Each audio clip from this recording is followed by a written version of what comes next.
Okay, hi Mike, nice to see you this morning. How you doing down there in sunny Kent, is it? Yes, sunny Kent, just 6 miles from the sea from Rye, just outside of Ashford. And it's nice and cloudy down here, but warm. Is it? You're making me you're making me jealous. I'm in Manchester and it's raining, so there you go. I'm so glad you can join us, Mike, on this series, this producing results, as we've calling it, as part of the TSSA's addressing and bullying harassment community of practice. Now, Mike, I know you've got extensive experience in the world of being a chef. Could you just tell us a bit about your background? Tell us about, just give us your CV, really. Just start us off with that. So originally starting out as a 13-year-old washing pots and pans in a French kitchen. It was a family-run business. And eventually my ideals was not to go into catering whatsoever. It was to be a policeman or a mechanic. But getting a taste of the environment and the enjoyment, and I think is just the passion. My first head chef was a larger than life character. He was 23 stone, age 23. He liked his food, and it was a family-run restaurant where you saw a lot of in-house fighting between the sibling who was front of house and mum and stepfather who owned the business. So that was my first introduction. So much as bullying and harassment, I think it was family loyalties and ties. Was a stark introduction from being a single child with a single parent. So to see that environment was interesting, to say the least. Sure. From there to college to study catering, and then to Leeds Uni to study catering management. Part of my obviously ongoing development would be still to work in kitchens, be it front of house or back of house. So I did part-time work in hotels behind the bar. Seeing the kitchen environment and seeing how it was managed by very short, angry chefs, I seem to remember. Quite a few plate slinging, and lots of different colourful language. And it's funny how you can use an insulting word as a verb, an adjective, a place, a description, or even just a friendly camaraderie word. Is bizarre, absolutely bizarre. You can all imagine the word I'm using. Yeah, probably. In very stark environment, one of my most challenging environments was to go down to the Royal Marines in Lympstone. That started off as a work placement for university. So that was my year gap. Now I had friends doing the catering management course that went to France. And they saw some horrendous things, some very, very horrendous things. I think obviously being a foreigner in another country, very, very difficult as well, which we've all seen and we've worked with so far here today in our worlds. Royal Marines was interesting to go there almost like an alien, being the fact that I had my chefing qualifications and I had worked and I'd done various smaller jobs and events, such as Silverstone, Buckingham Palace. I'd worked with the college. Royal Marines, I was a total outsider. So I was a civvy in very much a manipulative environment. They've all done their training as a Royal Marine. So that's firstly, they're a Royal Marine, and then secondly, they're a chef. Some of the stories I've seen there, fabulous. Picking, lots of picking on people. And it's like a pecking order, very much a pecking order. Back in the day in catering, it was always a brigade. There's a hierarchy, as there always is in every industry. The taller the hat, the bigger the balls kind of thing. That was the industry many years ago. And the Marines is very much still that. The military is very much still that environment. My task there was to fit in as much as possible. I wouldn't say it was an enjoyable experience at the very beginning, but you kind of learn to hold your own and not be a victim in a weird sort of way. You want to impress people. You want to not be the one they go to pick on. Generally, if you make a mistake, you're picked on. Even the smallest of mistakes sometimes could have the most catastrophic consequences of bullying and harassment, picking, shaming, lots of things like that. Some of it is, like I say, a bit of a boys' club sometimes in the world. There were females in the kitchen, which were wrens, naval wrens, even tougher environment to be in, especially when one woman was in the kitchen. And that was a big, steep learning curve to see how they managed their own personal experience as well. So the Royal Marines, we did a lot of competitions. We obviously fed the military. It was a 5 o'clock start, and generally you were still working some evenings at 9 o'clock because soldiers need to be fed. But it was a good environment. It was funny. The radio was always on. One of my clearest memories is listening to Simon Bates about 11 o'clock, and it was the sad stories and things like that. It shows how old I am. That was quite amusing, to say the least. There was a good engagement there, very much so. Socialising outside of it, because you don't tend to stay with friends. You make friends in that environment. From then I came back, so that was down in Exmouth. From there I came back to Kent, and I went to work for P&O. I spent 3 years going backwards and forwards in P&O's heyday, from Calais to Dover. We did 6 trips a day, catering up for 2,200 customers. So you're looking at 15,000 covers a day.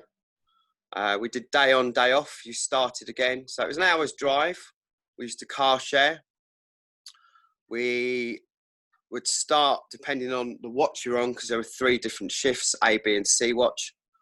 You started at 6 in the morning and you finished at 8 at night, and then came home. You had the day off, and then the following day. So day on, day off for 2 weeks. That ended. You came off at 8 o'clock at night. You had the whole day off, and then you started at 8 o'clock in the evening and finished at 7 o'clock in the morning. So you went straight into nights, 7 straight nights. So you had to sleep during the day. In the summer, challenging, very, very challenging. And again, broad church of people there, different backgrounds, some ex-merchant navy, some ex-soldiers, lots of ex-military, some local lads from Dover, male and female as well. But if you imagine 15,000 people to cook for, it's a stressful environment. Some things you can look back on, I can see would be deemed bullying and harassment. But when you're in the click of the circle, you obviously, sometimes you are a victim, sometimes you're not a victim in that environment. If you looked at some of the pranks we played, HR would have a nightmare these days. I can give you a couple of bizarre ones. Taking somebody's clothes, their going home clothes, dipping them in the sink of water and putting them in the -18 freezer. So when they go to get changed out of the chef whites, their clothes are literally like standing up. they literally, and then obviously when they defrost, they're soaked. So you had to walk across shamefully in your dirty chef whites you'd been in cooking for a large amount of people. Another, again, funny at the time, but not on the reciprocant. Some of those were birthday jokes. You know, it's their birthday. We'll stitch them up, would be the word. Stitching up being a very, very common word used. I've seen somebody's shoes super glued to the bulkhead, to the ceiling. So they didn't have their shoes. That was quite funny. But at the same time, if that had been my shoes, it's the mental damage. So all this is going on in the environment. What sort of, how will you manage, would you say, generally in some of those different environments? What different leadership management styles that you encountered? So some of it, there was a lot of fear of the head chef. There's very much a chain of command. So there would be, you didn't want to get drawn into the office. So if 9 times out of 10, it wasn't for a prank, you'd be drawn into the office. It was for failure to date something. Or not sending something out fast enough. You've got a rollicking for that. You know, it was seen that some of the pranks of camaraderie were basically part of the teamwork. So people got on. You were frightened of some people. Some people came across their mannerisms frightening, terrifying. I remember somebody who'd recently come out of serving time in prison, all tattoos all over his hand, absolutely fearful character and a very short temper. Once you got to work with that character and you befriended that character, you were almost part of that clique. It was managing oneself and that person with you. So it's almost sometimes the people you work with in those environments, they're very much like a ticking time bomb. And it feels like that when you're there, because there's a lot of pressure. You've got people that want food. You've got people that, you've got cleaning. Cleaning is a massive part of the industry that nobody ever recognises. You can't do anything. You certainly realise it now in this environment, but you can't do anything unless the cleaning's done.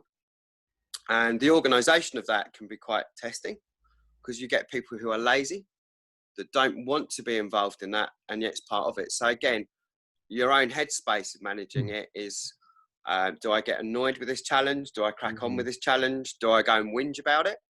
Because 9 times out of 10, if you went and whinged about it, you got nowhere. You were then the victim yourself. So that was a tough way to sort of look at things and manage. What were some of the more common styles of like leadership? You know, and obviously we've got the autocratic shouting and screaming my way, the more, you know, I had a couple of laissez-faire managers and I loved them. Right. And that was very much my style as a head chef.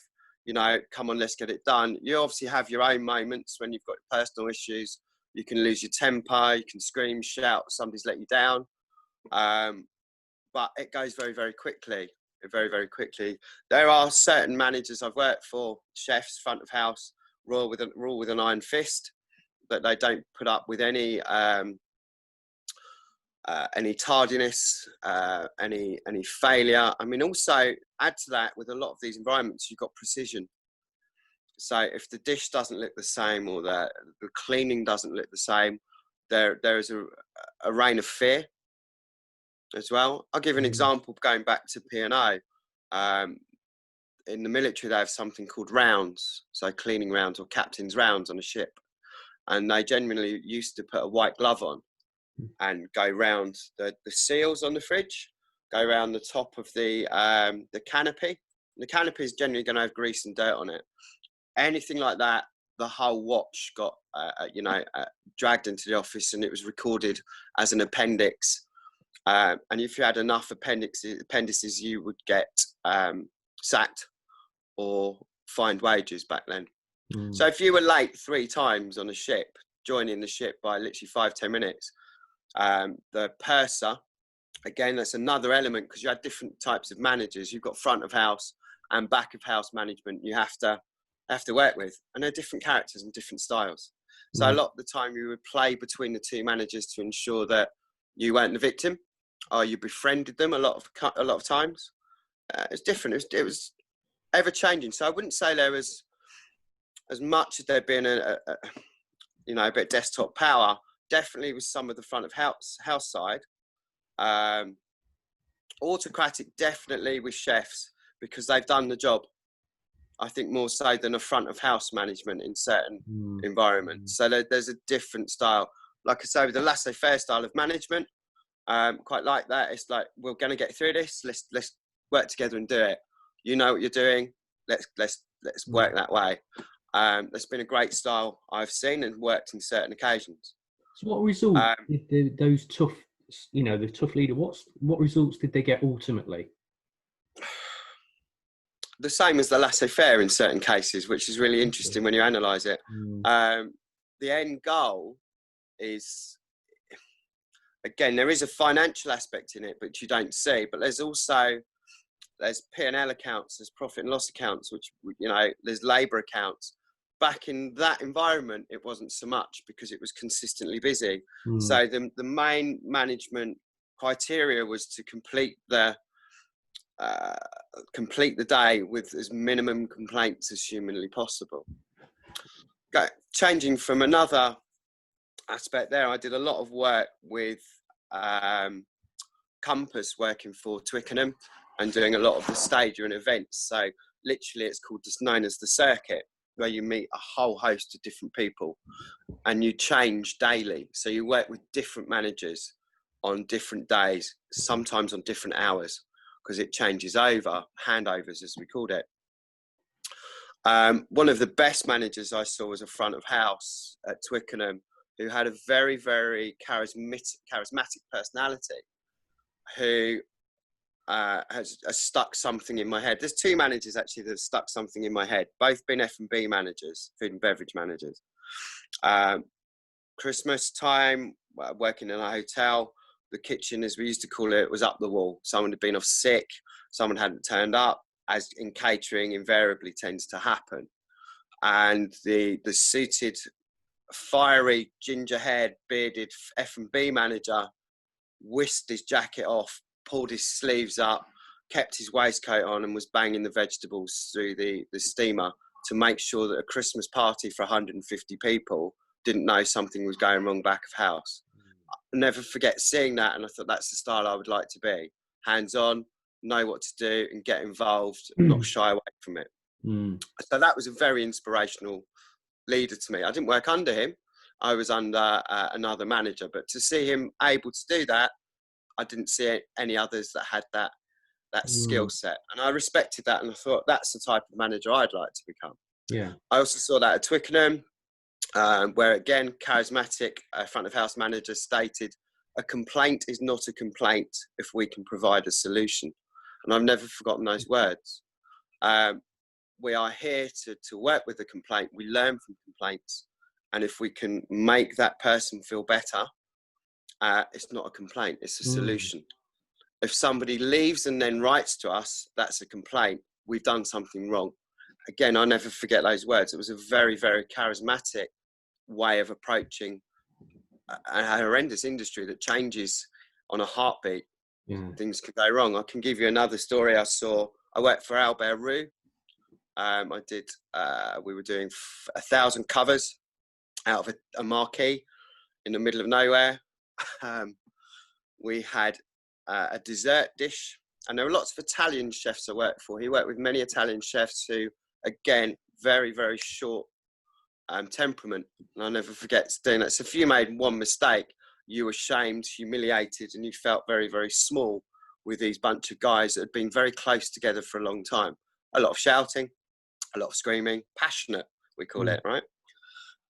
We had a silly dessert. It was 5 different types of chocolate desserts on one plate.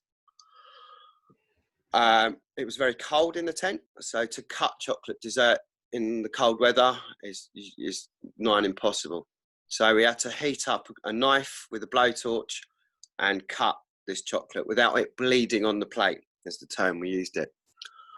Just before service, these were all on trestle tables. We had 1,000 covers. I'll never forget Albert Roux. He's sitting there leaning on his cane, and in slow motion, one of the trestle tables collapsed, and you saw approximately 75 plates of these chocolate dishes cascade down. I can still see it in slow motion. He didn't move. He didn't move.